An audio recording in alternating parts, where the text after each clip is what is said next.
रुक रुक, जितने एंथुजियाज्म से तू बस इस चीट शीट को डाउनलोड कराना चाहता है डिस्क्रिप्शन बॉक्स में मुझे पता है, बट सीधा डिस्क्रिप्शन में ना जाइयो, मेरी 2-3 बातें सुन जा, फिर आराम से इस चीट शीट का लुत्फ उठाइयो और इसका फायदा उठा लियो जितना हो सके। भाई पहली चीज, चीट शीट बनाने का तरीका ये नहीं है कि यही इंपॉर्टेंट चैप्टर्स हैं या यही पेपर में से आने वाला है। I never believe in ABC analysis.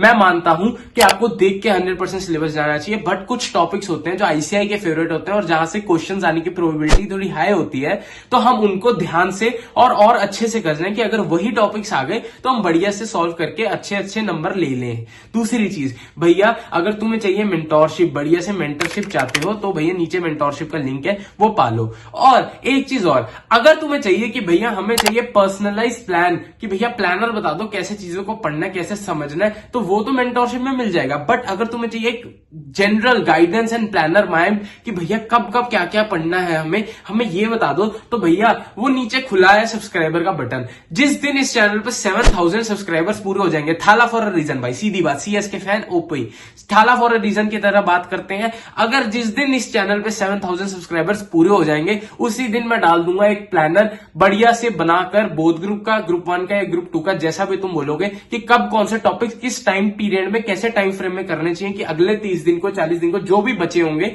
उसमें तुम ढंग से चीजों को प्लान आउट कर सको। और बाकी चीट शीट अब तुम्हारी है, एक बार एनालिसिस जरूर देख जाना, क्योंकि मैंने सारा कुछ ढंग से समझाया है कि चीट शीट को बेस्ट यूज कैसे कर सकते हो तुम, और चीट शीट में क्या इंपॉर्टेंट है, कौन सा टॉपिक हाईलाइट किया हुआ है, ताकि तुम कुछ गलत एस्टिमेट ना लगा के उसको ना पढ़ जाओ। तो भैया चलिए इस वीडियो को शुरू कर लेते हैं।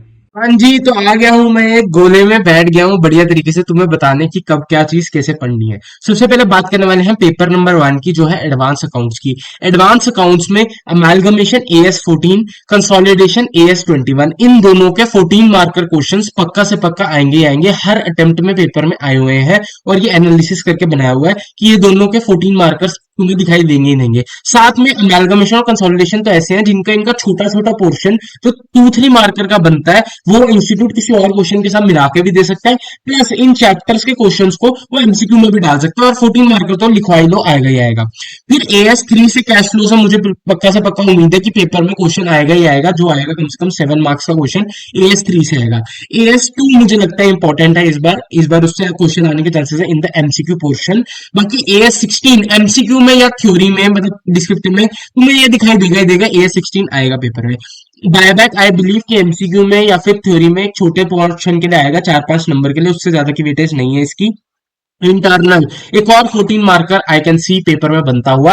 इंटरनल से तुम्हें पेपर में 14 मार्कर या फिर 10 मार्कर, 7 मार्कर दिखाएगा ही दिखाएगा इंटरनल रिकंस्ट्रक्शन से। फिर इन्वेस्टमेंट अकाउंटिंग, बहुत बुलिश हूं मैं इस पे कि भैया इन्वेस्टमेंट अकाउंटिंग इंपॉर्टेंट है, इससे एक 4-5 मार्कर का क्वेश्चन बन सकता है। बाकी कुछ इंपॉर्टेंट एएसएस जो मेरे अकॉर्डिंग लगते हैं, AS 7 very high chances of a question of 7 marks और 5 मार्क्स। देन 10 मार्कर का क्वेश्चन, 10 AS से क्वेश्चन जो आ सकता है, AS 10 से मेरे को लगता है एमसीक्यू में आएगा।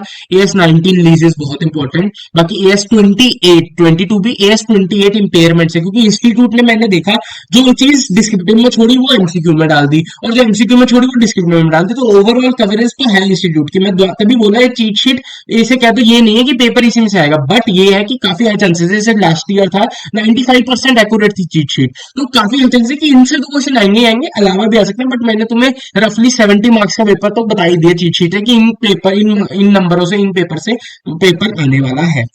बात कर लेते हैं हम अपने लॉ की, कॉर्पोरेट एंड अदर लॉस। उसमें इस इंपॉर्टेंट सेक्शंस मैंने सारे मेंशन कर दिए हैं।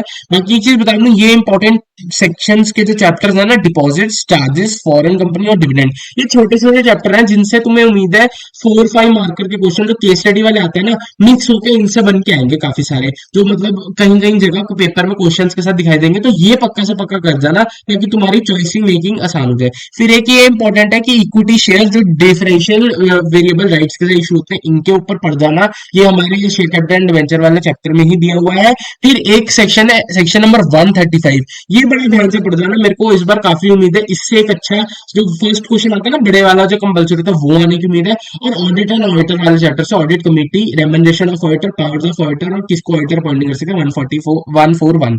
जनरल क्लॉज एक्ट के ये इंपॉर्टेंट सेक्शन है, इनको कर जाना, जनरल क्लॉज एक्ट सॉर्टेड हो जाएगा।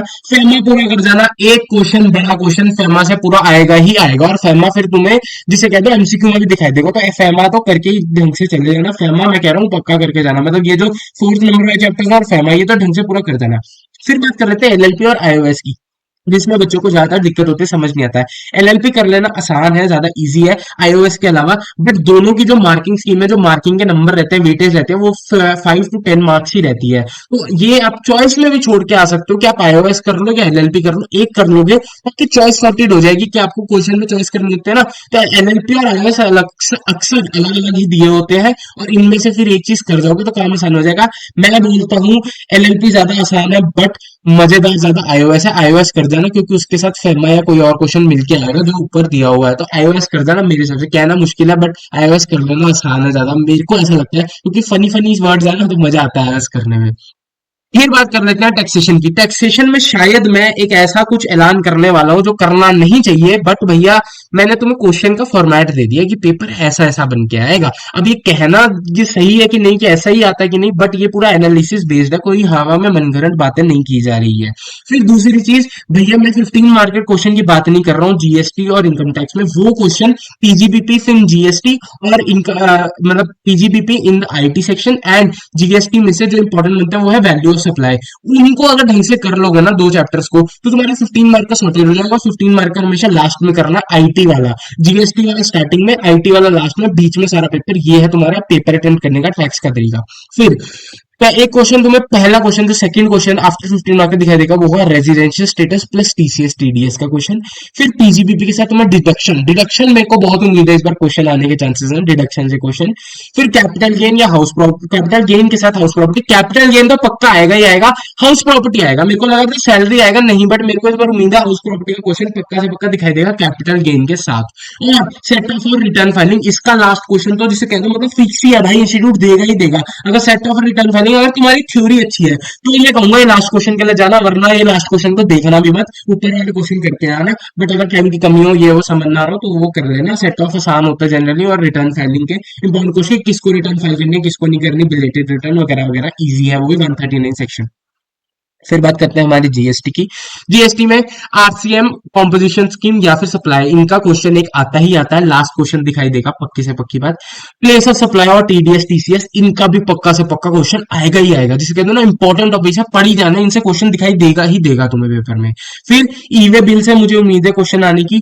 एग्जामिशन या आईटीसी, दोनों में से मुझे उम्मीद है कि एक क्वेश्चन जो 15 मार्क का ना, या तो उसको तोड़ के या फिर एक अलग से क्वेश्चन एग्जामिशन या आईटीसी में से क्वेश्चन आएगा। आईटीसी से या एग्जामिशन से, एग्जामिशन से मुझे ज्यादा उम्मीद है, और क्योंकि आईटीसी को आपका 15 मार्क में भी चेक कर लेते हैं। और रजिस्ट्रेशन से मुझे क्वेश्चन आने की उम्मीद है, अलग से क्वेश्चन, जिसमें सारा आ गया ना, 15 डे आधार ऑथेंटिकेशन वाला, और पेमेंट ऑफ टैक्स और टाइम ऑफ सप्लाई। ये तुम्हें सरप्राइज फैक्टर देगा इंस्टीट्यूट की, इन दोनों में से कोई एक क्वेश्चन उठा के दे दे 3-4 मार्क्स का, जो दिमाग खराब कर देगा कि टाइम ऑफ सप्लाई, अच्छा इससे भी क्वेश्चन आ सकता है, पेमेंट ऑफ टैक्स। बाकी ऊपर वालों से तो आएंगे ही, क्योंकि आप देखोगे ना इंस्टीट्यूट अब ऐसा हो चुका है कि वो ऐसा नहीं है पूरा पेपर कोई इंपॉर्टेंट एक क्वेश्चन से या एक चैप्टर से बना रहा है, वो ओवरऑल कवरेज के लिए तोड़ तोड़ के क्वेश्चन को दे रहा है। मतलब ऑडिट का पेपर तो बिल्कुल ही सर के ऊपर से जाता है इस मामले में, क्योंकि केस स्टडी और साथ में तोड़े हुए सब पार्ट्स इतने होते हैं। तो मैंने सब पार्ट्स को भी मार्किंग हिसाब से दे दिया कि यार इसको इतना मार्क्स बनता है, इसको इतना मार्क्स नहीं बनता है। बात करते हैं कॉस्टिंग की। सर्विस कॉस्टिंग 14 मार्कर लिख ले आएगा, पक्की बात है। कॉस्ट अकाउंटिंग सिस्टम से मुझे उम्मीद है ईफो, नीफो या फिर रिकंसिलेशन, एक इनमें से 7 या 10 नंबर का क्वेश्चन आना ही आना है कॉस्ट अकाउंटिंग सिस्टम का। कॉस्ट शीट पढ़ जाना, पक्के से पक्का तुम्हें 14 मार्कर में मिल जाएगा, या फिर कॉस्ट शीट तुम्हें दिखाई देगी अपने एमसीक्यू वाले पोर्शन में। बाकी मार्जिनल पढ़ जाना, मार्जिनल तुम्हारा उसमें दिखाई देगा, क्या कहते हैं एमसीक्यू में। स्टैंडर्ड कोई लोग एमसीक्यू में दे सकते हैं, बट मेरे हिसाब से नहीं देना चाहिए, क्योंकि ब्लेंडी हो जाएगा। और स्टैंडर्ड का तुम्हें वेरिएंसेस वाला क्वेश्चन डिस्क्रिप्टिव में 7-8 मार्क का दिख ही जाएगा, मेरे को श्योरिटी है। प्रोसेस से इंपॉर्टेंट बनता है, और एबीसी कॉस्टिंग। बजटरी में नहीं मेंशन नहीं किया, बट बजटरी पढ़ जाना, उससे फ्लेक्सिबल बजट आने के काफी हाई चांसेस है। और बजटरी के क्वेश्चन तुम्हें उसमें भी दिख जाते हैं कि उसकी रेशियोज के क्वेश्चंस अपने क्या कहते हैं, या तो फर्स्ट क्वेश्चन में या फिर तुम्हारे एमसीक्यूज में, तो वो पढ़ जाना। मैंने ओवरऑल कवरेज के हिसाब से सारे इंपॉर्टेंट चैप्टर्स को मार्क करके दे दिया है तुम्हें यहाँ पे। फिर बात कर लेते हैं paper number 5 auditing and ethics की। भैया जो पेपर सर के ऊपर से आता है, भैया ऑडिटिंग एक ऐसा सब्जेक्ट हो गया जिसमें institute total case study based घूमता है। मतलब केस स्टडी पे केस स्टडी मार के देगा, और भैया इतने सब पार्ट्स देगा कि कोई दिमाग के ऊपर से चल जाएगा। फिर भी जो भी उसमें से भी इंपॉर्टेंट सेक्शंस या इंपॉर्टेंट एसेज और जो इंपॉर्टेंट वो बनते हैं तरीके जिनसे क्वेश्चन आने के चांसेस, वो बता रहा हूँ। कंपनी ऑडिट, कारो और कंपनी ऑडिट, ये पक्के से पक्का कर जाना, इससे मुझे काफी हाई उम्मीद है क्वेश्चन, मतलब कारो से तो क्वेश्चन आता ही आता है। फिर चैप्टर 9 और चैप्टर 5 जिसमें बच्चों की सबसे ज्यादा दिक्कत रहती है, भैया चैप्टर 5 तुम्हारा हो जाएगा, ऑडिट ऑफ फाइनेंशियल स्टेटमेंट्स है। उसमें तुमने मतलब जो भी बाकी सब्जेक्ट्स का पढ़ा होगा ना वो आता है, उसमें कुछ अलग से नहीं आता, तो वो भी हो जाएगा, उसकी टेंशन ना लो। वो जेनरिक भी लिख के आओगे ना कीवर्ड्स के साथ, आईसीआई के थोड़े मिस स्टेटमेंट वगैरह के साथ, तो उसमें नंबर मिल जाते हैं, तो उसकी इतने बोझ ना लो, बाकी बाकी पोर्शन को ढंग से करने की तैयारी करो। चैप्टर 9 में से मैंने 3 इंपॉर्टेंट निकाल के दिए हैं। एक ऑडिट ऑफ होटल से मुझे उम्मीद है, हायर परचेज एंड लीजिंग का क्वेश्चन, सिनेमा या हॉस्पिटल को भी देख जाना, सिनेमा या हॉस्पिटल, और last multi state cooperative society. तो कोऑपरेटिव सोसाइटी में से मल्टी स्टेट कोऑपरेटिव सोसाइटी का पॉइंट के क्वेश्चन आने के काफी हाई चांसेस है। बाकी मैंने ऐसे मेंशन कर दिया है। ये जो ऐसे 500 वाली लाइन है इसको ध्यान से देख जाना, क्योंकि मेरे को इसमें से उम्मीद है कि तुम्हें काफी 3-4 मार्कर के क्वेश्चन यहाँ से दिखाई देने वाले हैं। फिर भैया लास्ट हम चलते हैं चैप्टर 6, और मतलब पेपर 6 हमारा एफएम एंड एसएम। भैया लास्ट टाइम मेरे को एक कमेंट आया था, भैया एफएम में सारे चैप्टर के तो नाम ले दिए, क्या कर रहे हो, हमें 50 मार्क्स के लिए भी इतना प्रेशर। भैया देखो मैंने बता दिया कि कॉस्ट ऑफ कैपिटल और कैपिटल स्ट्रक्चर, इसका क्वेश्चन पक्का आएगा, मिलके क्वेश्चन आएगा। और भैया 14 मार्क का जो क्वेश्चन है वो आएगा कॉस्ट ऑफ कैपिटल और कैपिटल स्ट्रक्चर का। फिर एक रेशियो एनालिसिस, ये तुम्हें या तो फर्स्ट क्वेश्चन में, मतलब फर्स्ट क्वेश्चन आप प्रिडिक्ट भी करना चाहो ना, रेशियो एनालिसिस और ईपीएस और लेवरेज का ऐसा क्वेश्चन कुछ बनना चाहिए। तो रेशियो एनालिसिस फर्स्ट में या फिर लास्ट में या फिर तुम्हारे एमसीक्यू में, ये तुम्हें हर जगह पेपर में दिखाई देगा ही देगा। रेशियो एनालिसिस पक्के से पक्का। कैपिटल बजटिंग के साथ डिविडेंड डिसीजन मेरे को इस बार आने की उम्मीद है। और ईपीएस बहुत इंपॉर्टेंट है, वेल्थ मैक्सिमाइजेशन वाला, वो एमसीक्यू में डिस्क्रिप्टिव में तुम्हें ईपीएस के क्वेश्चन और लेवरेजेस इतना इंपॉर्टेंट नहीं है जितना ईपीएस, वो वेल्थ मैक्सिमाइजेशन स्टार्टिंग वाला कॉन्ट्रीब्यूशन वगैरह निकाल के वेरिएबल कॉस्ट वाला, वो ज्यादा इंपॉर्टेंट है, वो ध्यान से देख जाना। रिसीवेबल्स और जो वर्किंग कैपिटल वाला था उसको थोड़ा कम भी देखोगे चल जाएगा, क्योंकि उसका एक ही क्वेश्चन आना है, वो चॉइस में भी आ सकता है, बट मेरे को उसका फर्स्ट क्वेश्चन में आने की उम्मीद है, तो एक बार उसको देख के जरूर चले जाना, मेरा ये राय रहेगी। बाकी पेपर 6 के बारे में बात करूं तो मैंने सारी चैप्टर में से इंपॉर्टेंट टॉपिक निकाल के देनी है, बट अगर एक बोल्ड स्टेटमेंट देना चाहूं तो बीसीजी मैट्रिक्स, एंसॉफ स्ट्रेटजी और स्ट्रेटेजिक चेंज, मतलब स्ट्रेटेजिक कंट्रोल जो चैप्टर 5 का, स्ट्रेटेजिक लीडरशिप, इनसे मुझे क्वेश्चंस आने की बहुत उम्मीद है। बाकी पोर्टर की जेनरिक स्ट्रेटेजी जो फोकस कॉस्ट लीडरशिप है कॉस्ट लीडरशिप है, डिफरेंशिएशन है, फोकस लीडरशिप डिफरेंशिएशन है, वो रट के चले जाना, उससे क्वेश्चन या तो एमसीक्यू में या कहीं ना कहीं पेपर में पक्का दिखाई देगा ही देगा। और पोर्टर का 5 फोर्सेस मॉडल देख के चले जाना। और पीएलसी, पिछली बार वैल्यू चेन एनालिसिस आ चुका है और चैनल्स आ चुका है, और मतलब वहां उस चैप्टर से आ चुका है। पीएलसी बचा हुआ है जो पेपर में आने को तैयार बैठा है चैप्टर 2 में से, तो पीएलसी को ढंग से करके चले जाना। तो ये था मेरा वीडियो, ये था मेरा एनालिसिस चीट शीट का, जो तू पिछली बार बड़ी जिसे कहीं हेल्पफुल रही थी, 95% एक्यूरेट, तो इस बार भी आई उम्मीद की बढ़िया से बढ़िया रहे। एंड चलता हूँ अब अपने क्लास 12th के बच्चों के लिए और सीए फाउंडेशन वाले बच्चों के लिए भी कुछ प्लान कर रहा हूँ। बाकी इस चैनल में वीडियोस आती रहेंगी। एंड आपको पता ही है, अगर आपको चाहिए एक बढ़िया से प्लान स्ट्रेटेजी की भैया मुझे तो भैया बताओ कि क्या कैसे करना है और कैसे 30 दिन का प्लान बनाना, तो सब्सक्राइब का बटन खुला कर दो। और एज ऑलवेज से हर एक संकट का हल होगा, आज नहीं तो कल होगा, तब पढ़ते रहो, मेहनत करते रहो, इतना कोई मुश्किल नहीं है। सितंबर में इंस्टीट्यूट ने रिस्ट्रिक्ट कर ली थी पास परसेंटेज, अब उसे जैन में बच्चे पास करने हैं, तो तेरे पास मौका है निकलने का। और पेपर की काफी हाई चांसेस है कि ठीक ठाक लेवल का आएगा, कोई ज्यादा टफ नहीं आने वाला है। सितंबर में पेपर टफ थे, और जब भी पेपर टफ आता है चेकिंग हमेशा लीनियंट होते हैं, तो अपने माइंड को रख चिल और बढ़िया से पढ़ाई कर और क्लियर कर दे इस अटेम्प्ट को।